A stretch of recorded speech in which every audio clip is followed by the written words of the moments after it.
Olá, meus amigos, sejam todos muito bem-vindos ao canal Politizando. Eu sou o William Jacob e o clima entre PT e PSB, diferente do que muitos pensam, não tá nada bom. O Márcio França, na noite do dia 21, quase meia-noite, fez um tweet, eu vou trazer para vocês aqui, meio que emblemático, dando uma cutucada no Haddad. Eu fiquei sem entender, logo pela manhã, o Guilherme Amado do Portal Metrópolis trouxe uma matéria que aí caiu a minha ficha, eu vou trazer para vocês aqui. Mas antes eu quero pedir a sua ajuda para que se inscreva no canal, ative as notificações e se gostar do vídeo, mas só se gostar, deixa o like, comente, compartilhe. A gente está com a meta aqui de alcançar os 50 mil inscritos e toda ajuda nesse sentido é muito importante mesmo.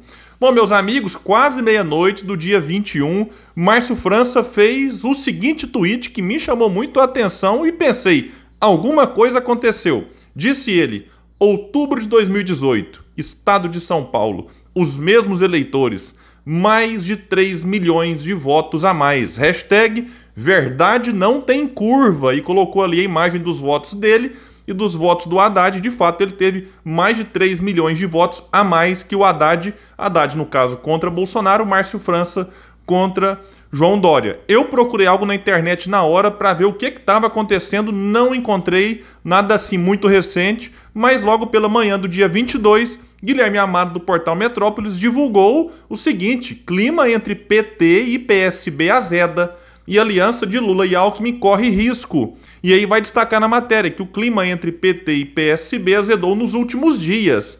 Lula e Carlos Siqueira, presidente do PSB, tiveram uma conversa ruim nesta terça, dia 21 de dezembro, em que a discordância central foi a falta de abertura do PT em apresentar contrapartidas estaduais para a Aliança Nacional, mais exatamente São Paulo. Lembrando que o PSB exige o apoio do PT em 6 estados que eles colocam como prioritários: Acre, Rio Grande do Sul, Espírito Santo, Rio de Janeiro, Pernambuco e São Paulo. Destaca a matéria que o ex-governador Márcio França, pré-candidato ao governo de São Paulo e artífice da ideia de levar Geraldo Alckmin para o PSB, aqui o Márcio fala que a ideia partiu do Haddad, mas vamos continuar, tornando o vice de Lula, tem se irritado com a falta de abertura de Fernando Haddad para tratar da possibilidade de retirada de sua pré-candidatura ao governo do estado. Haddad sente que, agora que topou ser candidato, não é justo com ele que tenha de retirar a candidatura. Já França diz que a postura inflexível de sequer discutir essa possibilidade mostra uma falta de disposição do PT de solucionar o impasse. Bom, eu tô aqui nesse canal avisando faz tempo, tô avisando o Márcio França, tô avisando o Marcelo Freixo e outros que confiam nesse eventual apoio do PT, que olha, é só olhar para o histórico. O PT preferiu apoiar Rosiana Sarney contra Flávio Dino. Primeiro em 2010, Flávio Dino perdeu, depois em 2014, Flávio Dino ganhou do Lobão Filho contra PT, contra a MDB local, aliado sabe com quem? Com o PDT, lá no Maranhão. Enfim, o Lula pensa no poder, pensa no Partido dos Trabalhadores. Ah, mas ele tá errado. Olha, para quem se preocupa só com o poder e com o partido, tá certo, né? A preocupação não vai além disso. Aí é um problema porque tem muita gente que acha que a política não deve ser feita sempre baseado nesses interesses mais pessoais e mais partidários, mas no interesse mais coletivo. Bom, e aí se essa relação de fato se azedar um pouco mais, surge um problema para o Alckmin, caso realmente ele queira ser vice do Lula. Muitos especulam que ele iria para o PSD, só que o Kassab, que não aceitou posar para a foto lá, enfim, no encontro do Lula, porque ele disse que posar para essa foto poderia passar para a sociedade uma imagem de que ele esteja apoiando o Lula, o que não é o caso. Ele disse, inclusive, que não vai apoiar o PT, pode mudar de ideia lá na frente, na minha opinião, talvez até pode, eu vou dizer aqui que eu acho difícil, e que ele insiste realmente na candidatura própria do Rodrigo Pacheco, e se o Pacheco na frente não quiser, o PSD, segundo ele, vai apresentar um outro nome para concorrer à presidência da República. E que, no caso, Geraldo Alckmin também não se encaixaria no PSD para entrar de vice, porque se entra de vice, teria que sacrificar a candidatura própria do partido. E que, no caso, então, para o PSD seria viável voltar no plano original, naquela parceria que muitos davam como certa, Geraldo Alckmin, Márcio França e Datena. Agora, é bom lembrar que o PSD tem nos seus quadros lulistas, em especial lá no Nordeste, tem alguns mais no Sudeste que se apresentam de forma mais neutra, mas no sul do país e outras regiões tem ali pessoas que se enquadram como antipetistas. Então talvez para o PSD não seja interessante embarcar oficialmente na candidatura do Lula, mas simplesmente liberar, enfim, que cada estado aí resolva suas encrencas regionais. E a outra opção para o Alckmin seria o Solidariedade, que sentindo que realmente a coisa com o PSD ficou mais complicada e que com o PSB depende de alguns outros fatores, o Paulinho da Força, que é o presidente do partido, abriu as portas, então pode ser que essa seja uma opção para viabilizar a chapa Lula-Alckmin. E voltemos ao tweet do Márcio, em que ele cutuca o Haddad dizendo que teve mais de 3 milhões de votos que o petista nas eleições em 2018. Aí teve petista que foi lá no tweet e falou: ah, mas você acha que os votos para o Márcio França foram porque os eleitores paulistas gostam dele? Aí a gente tem que lembrar, será que esse petista acha que todos os votos dados para o Haddad são de eleitores que gostam dele ou do PT? Do outro lado tinha Dória contra a França, então pessoas que não gostavam do Dória automaticamente foram para o Márcio França, ok. Mas do lado contrário ao Haddad tinha Bolsonaro. Então muita gente, como eu, foi votar com tristeza. Eu votei no Haddad primeiro sabendo que ia perder, mas fui lá, né, e fiz a minha parte. Enfim, sem nenhuma empolgação. Agora, não dá para comparar totalmente 2018 com 2022. Ok, isso é uma coisa óbvia. Só que o Datafolha de São Paulo lá trouxe o seguinte: o Haddad está na frente do Márcio França? Tá. Só que o Márcio França tem uma rejeição muito menor que o Haddad. Logo, no eventual segundo turno, o Márcio França pode ter um teto maior e vencer as eleições. E o Haddad, por conta da rejeição, pode ter um teto mais baixo. Então o Haddad pode ser forte o suficiente para ir para o segundo turno, mas chegando lá, ser a carta marcada para perder. Alguém se lembra de 2018?